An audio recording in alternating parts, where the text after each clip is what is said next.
For the given numbers below, we're going to compute the mean, median, mid-range, range, and standard deviation. All of this we have done before. We're just going to look at it a slightly different way by making or considering the frequency of each number. Okay, so we have our values. And notice our values range from 1 to 12.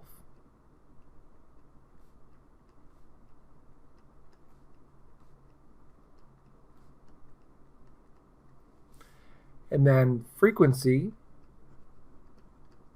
is the number of times each number appears. Notice the number 1 appears once, 2 appears 4 times, 3 appears once, 4 appears twice, 5 and 6 each appear 4 times, 7 appears twice, as well as 8, 9 appears thrice, fancy, 10 appears once, 11 appears twice, and 12 appears 4 times. To compute the mean, the definition for mean, or the symbol we use, I should say, is x bar, and the mean is given by the sum of all the x's divided by the number of numbers. That's what we used previously. Well, instead of having to write 1 plus 2 plus 2 plus 2 plus 2 plus 3 plus 4 plus 4 all the way up to plus 12, what we could do instead is realize that we are just adding the value, which we'll call x, the frequency number of times. So we're adding 1 one time, we're adding 2 4 times, we're adding 3 one time, so on and so forth. So we can redefine the formula for the mean to be the sum of f times x, the frequency times x, divided by the sum of the frequencies. Okay, what we're going to do is we're going to have, okay, so technically this would be 1 times 1 plus 2 times 4 plus 3 times 1, and we would keep adding all the way up to 12 times 4, divided by the sum of the frequencies, 1 plus 4 plus 1 plus, and that goes all the way up to 4. So notice I'd be adding the F column there. Now, you should know how to do that. That part's not too bad, but what I'm going to show you now is how to do this part in Excel.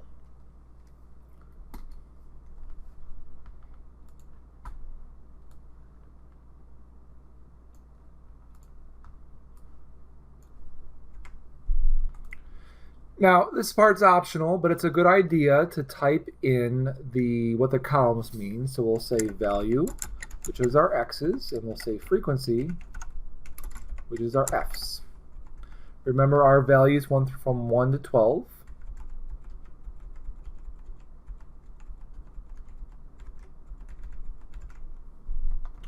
And our frequencies did change. I'm going to shrink this down a little bit. And then I'm going to copy this in.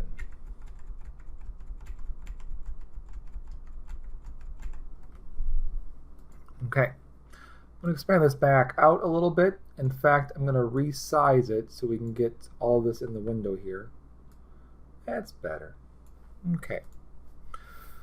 So here, what we're going to do is we're going to make a new column called f times x.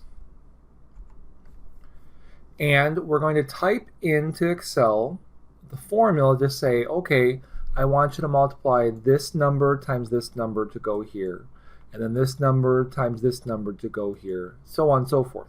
So notice the format. We first hit the equal, well, first click on where you want it to appear, hit the equal sign, and this first cell with the 1 in it is in the A column, second row, so A2, and notice how that highlights. And I will say times the B column, second row, and notice that highlights as well. And we'll hit enter. Now before we hit enter, what is 1 times 1? Shout it really loud, scare your cat if you have one. If not, get a cat. Good, it's 1. So hit enter, boop, and we get 1. Now we don't have to do that for every single cell. If I click back on this cell, and notice this little box down here, if I click on that, notice the cursor changes. Hold down your mouse button with your left mouse button click and drag down, then what it does is it fills in the rest for us. So notice 2 times 4 is 8, 3 times 1 is 3, 4 times 2 is 8, and you can go from there. Okay, so now with that said, if I highlight those numbers and I hit this sigma key here, the arrow next to it, notice I can select sum, and the sum of all the f times x's is 201. So that was the numerator that we had right here. So we have 201.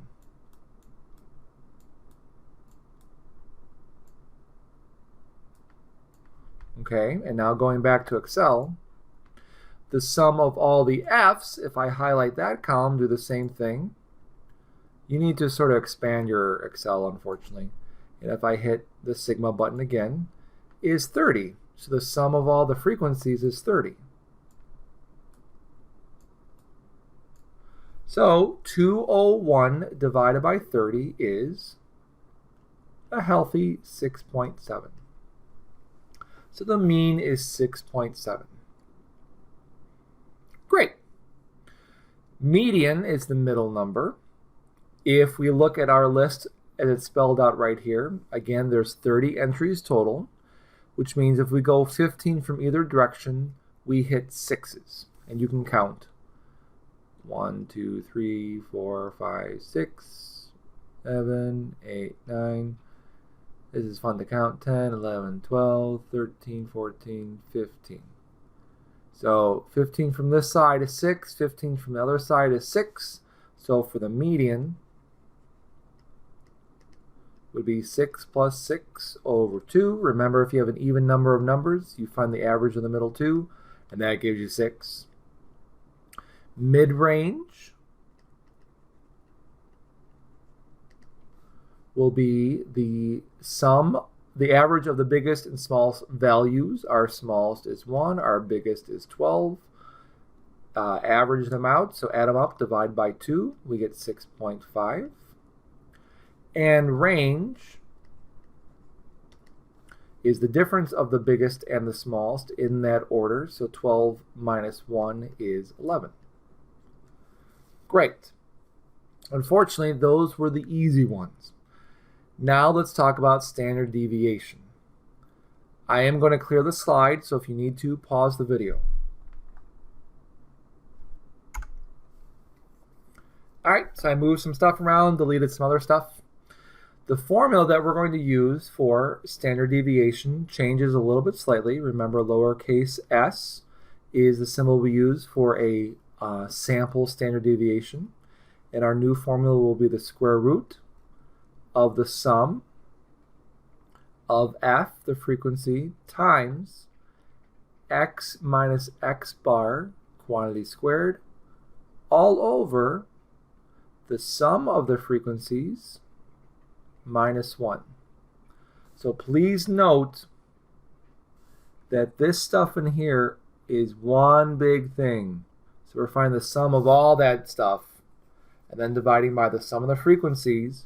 And notice this is by itself here, and then minus 1. So we will be adding several column headings here to get that formula. We will need to do, working from inside out, we will need to do the x minus the mean. Remember, x bar is mean. And as a side note, our x bar, remember, is 6.7. And then we'll take these numbers, x minus x bar, and square them. All right? And then we'll take those numbers and multiply it by f. So notice how this builds up. So the next column relies on the previous column. And then once we have that last column, we need to find its total down here. That total, after adding, is that numerator. Everything else we already have. We already have that the sum of all the f's was 30. And so 30 minus 1 is 29, but we'll get there later on in the video. Okay, I'm going to do a couple by hand, and then the rest we'll do in Excel, just so you get the idea of it. So for this first one here, we will take our x values and subtract 6.7. So 1 minus 6.7 is equal to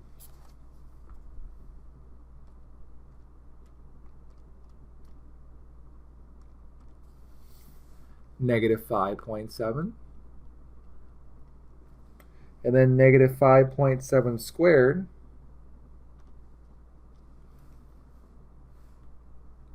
write that, negative 5.7 squared is equal to 32.49.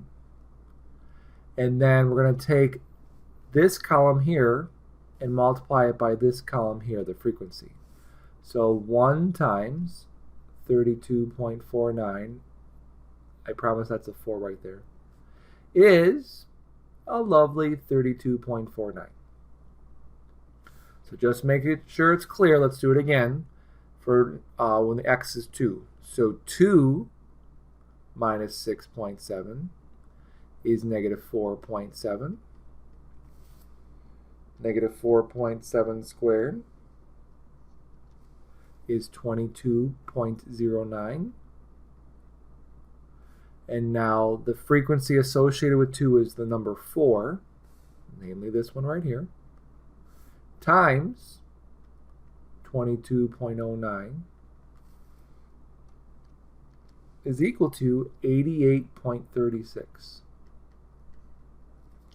And the great news is we get to do that 10 more times.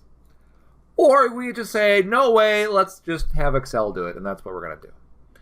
All right, so here we go. Let's go back to Excel. This column we don't need anymore. You can delete it if you want to. I'm just going to leave it there, but it's not really necessary. And let's label our columns just how we label them in the slide here. So I'm going to say x minus the mean. It helps if you spell mean correctly. Oh, I can't write mean.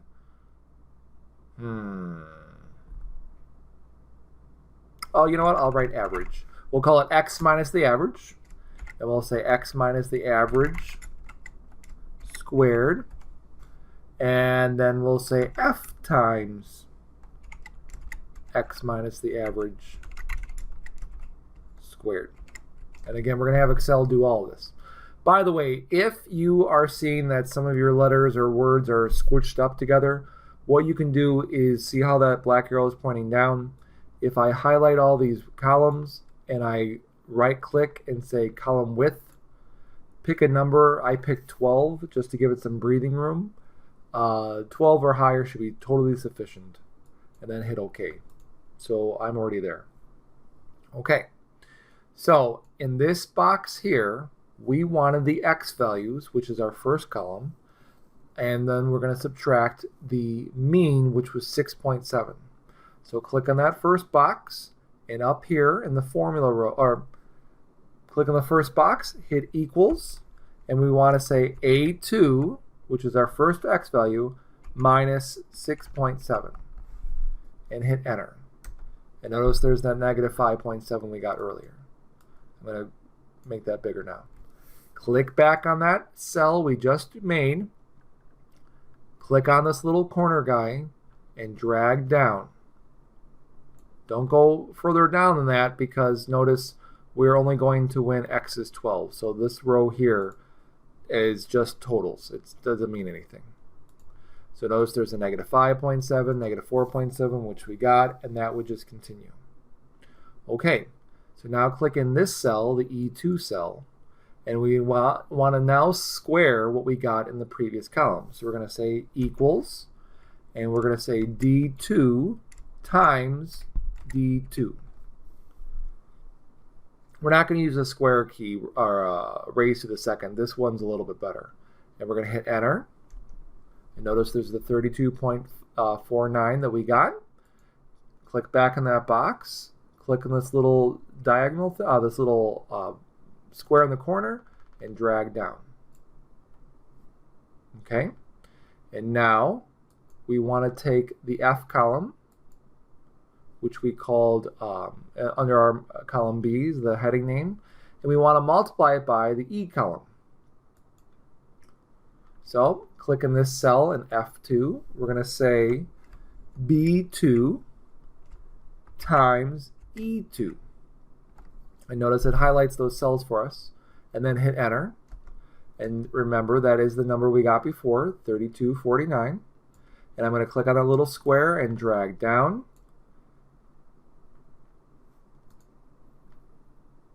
And now I'm going to click on that little, well, click on the cell, click on the little square and drag down. And notice that there's that 88.36 that we got before, and we're good to go. So I'm going to scroll back over here. So as stated, we now need to find the total of that last column. So in Excel,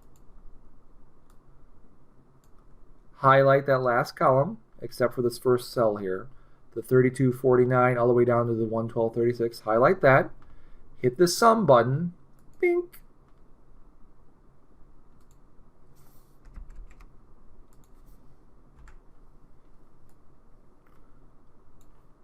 Hit the sum button, bink, and we got 342.3. So that numerator is 342.3. So let's remember that. I'm going to go back to this screen here. I'm going to erase some stuff so it's out of the way. Oh, I erased too much. Oh my gosh. Oh, let me go back to my blue. So we'll have the square root of, let me make sure I said it right, boop, boop, 342.3 divided by sigma of f, we found to be 30 minus 1. 30 minus 1 is 29. So if we put 342.3 over 29 underneath the square root,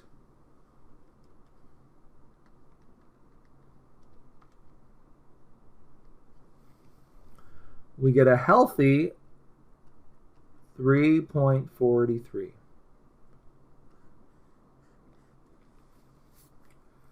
So I know this seems crazy, very, very involved. However, for this many numbers to do our previous one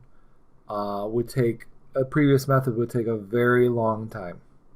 So this is actually a lot better.